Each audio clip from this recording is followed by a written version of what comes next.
Hej og velkommen til Helsingør. Vi går nu ned ad Helsingørs gågade, Stengade, i dejlig, hyggelig gade med mange mennesker og hyggelige huse, som indbyder til rigtig 5 km i timen tempo. Og der er mange caféer og bagerier og restauranter, som indbyder til, at folk sidder ude på gaden og hygger. Så det er en meget socialt anlagt by, hvis man kan sige det på den måde. Det ideelle byrum bygger på nogle få principper, som henvender sig til menneskets naturlige fysiske rammer og begrænsninger. Sanserne skal stimuleres på den rigtige måde, for at vi kan føle os godt tilpas. Mennesket er fysisk bygget til at bevæge sig rundt med 5 km i timen, og byrummet bør derfor være indrettet efter dette kriterie. Byrummet og dets indretning har stor betydning for de sociale aktiviteter. Hvis det er rart at opholde sig i byrummet, opstår der automatisk social aktivitet, hvilket betyder, at der skabes liv, og folk drages til disse områder. Moderne ting som biler, høje huse og larm indbyder ikke til hygge og rolig stemning, ifølge Jan Gehl.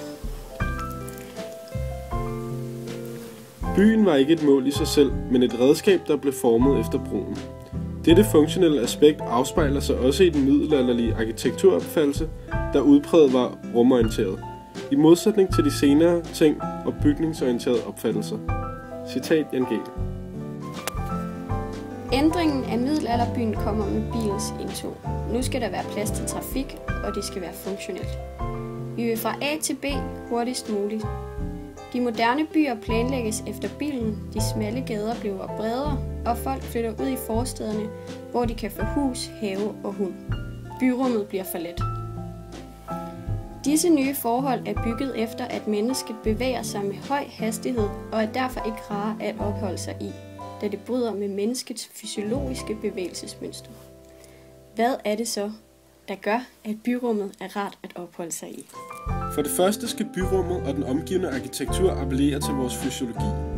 Det vil sige, at vi skal kunne overskue byrummet. Desuden skal det stimulere vores sanser korrekt, så vi føler tryghed og velbehag. Vi vil helst ikke føle, at vi går glip af noget i vores omgivelser. Et overskueligt byrum indebærer f.eks. lave bygninger. For at mennesket kan overskue byrummet, skal bygningen helst ikke overstige 2-3 etager. Vi kender alle det danske vejr, og selvom ordsproget siger, der findes ikke dårligt vejr, kun forkerte klæder, må man dog tage højde for klimaet i indretningen af de ideelle byrum. I Danmark er det derfor fordelagtigt at anvende skrå hustage, som øger lysindfaldsvinklen, da antallet af soltimer er begrænset.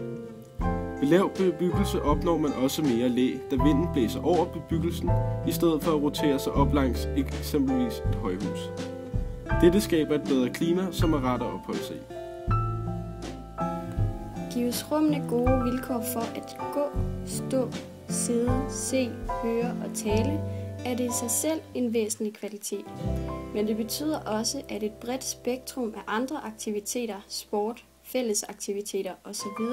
vil have et godt grundlag at udvikle sig fra.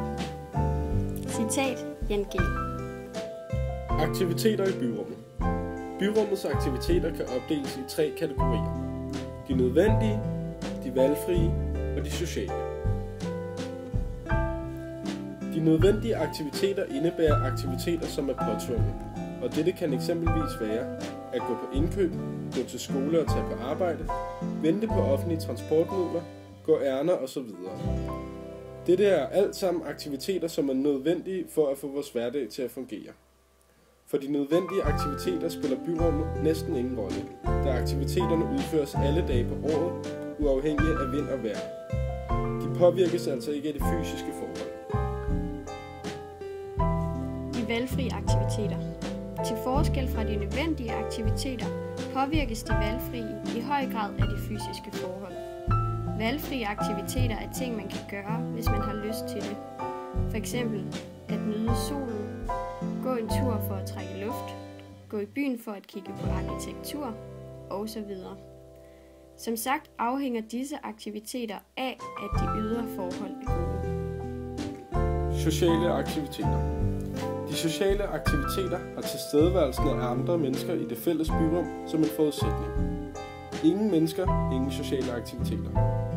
Derfor afhænger de sociale aktiviteter i høj grad af byrummet og dets fysiske rammer, ligesom de valgfrie. Sociale aktiviteter og muligheden for disse er følger af både de nødvendige og valgfrie aktiviteter. For at sociale aktiviteter kan udfolde sig, er det vigtigt, at byrummene er rare at befinde sig i. Sociale aktiviteter finder som regel ikke sted fra starten, men opstår på grund af de valgfrie aktiviteter ved tilkomsten af flere mennesker.